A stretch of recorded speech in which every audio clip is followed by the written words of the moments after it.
అనుకోకుండా తను నేను చాలా డల్గా ఉన్నాను, ఇట్లా హైదరాబాద్ వచ్చానండి అని ఫోన్ చేసింది.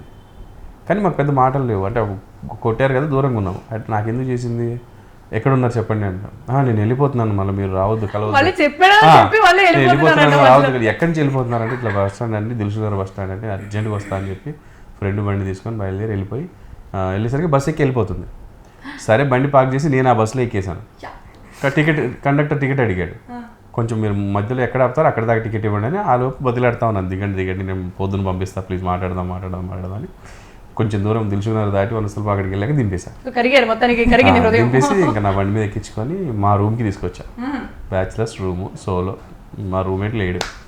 ఇంకా ఫుల్ అడ్వాన్స్ అవ్వచ్చు అనుకున్నాను, కానీ చాలా స్ట్రిక్ట్ మేడం, మొబైల్ వెళ్ళిపోద్దండి, కొంచెం సీరియస్గా చెప్పింది, పిచ్చేసాలు వేయద్దని. సో మోన్లీ మాట్లాడుకుంటూ కూర్చున్నాం తెల్లారిందాక. సరే మాట్లాడేటప్పుడు బాగా దగ్గర అయిపోయామంటే ఇంకా ఏడవడం అంతా ఇది వచ్చేసింది, ఎమోషన్స్ లవ్ బాగా.